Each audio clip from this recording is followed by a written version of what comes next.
Um, I get to, I guess, act as chairman, and drunk with power, I recognize myself. Um, Mr. Secretary, welcome. You and I spoke briefly the other day about the future of public transit coming out of COVID. And as we know, it has had its impact. It's uh, reduced use pretty dramatically. And there are those out there suggesting that they question the building transit and rebuilding public transit at this time. Can you give us a little sense of where you are and how we move forward coming out of how public transit comes out of COVID and its future? Well, first, I want to again acknowledge and thank Congress for the American Rescue Plan, because that really helped a lot of our transit agencies come back from the brink. They had taken such blows in terms of revenue during COVID that many of them were looking at route reductions, they were looking at layoffs, they were looking at furloughs, and we've been able to not only promise help is on the way, but begin a process of getting it out to those agencies. But as your question rightly notes, there are longer term impacts yet to be fully understood, not only from the pandemic and its immediacy, but from possible changes to commuting patterns that have been, I think, accelerated, but maybe would have been happening for a long time. In no way do we believe this points to a diminished need for transit. On the contrary, as we look to the future, we're going to continue to see a need for Americans to have many options in terms of how they get to work, how they get to school, how they get around their community.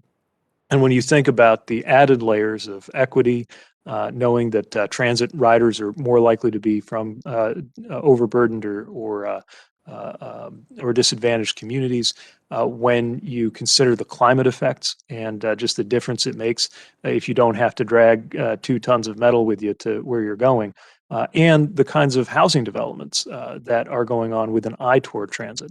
All of this points toward a continued major need and major benefit for transit in our economy. It's one of the reasons why we're proud not only to continue in the budget to support transit, but that the American Jobs Plan includes the resources to double our commitment to transit, not just in the biggest cities, but in communities across the country. Yeah, Dorval Carter, the head of the Chicago Transit Authority, testified at the last hearing that we had. And I know my friends at the Chicagoland Chamber of Commerce are going to be asking you to come talk about that in June, because it's obviously so important to Chicago.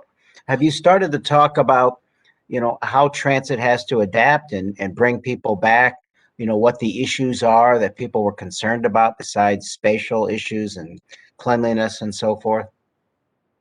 Well, as with any mode of transportation, first and foremost, people need to know that they're safe. And whether we're talking about a safe return to the skies and seeing air travel demand pick up, or whether we're simply talking about buses and subways, making sure that that is a reality that is also matched by a perception is among the very first things that we did with the president's orders backing us to pursue things like mask mandates.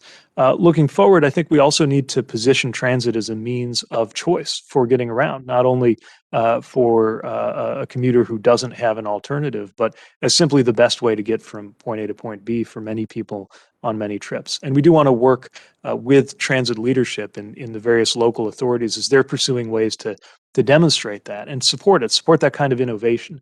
Because again, we recognize that commuting patterns in the future won't look like the past, but our expectation is that those differences will only point that much more toward the value of robust transit. I appreciate that, Mr. Secretary. I see the chairman is back. The coup is over. I relinquish my authority. Thank you.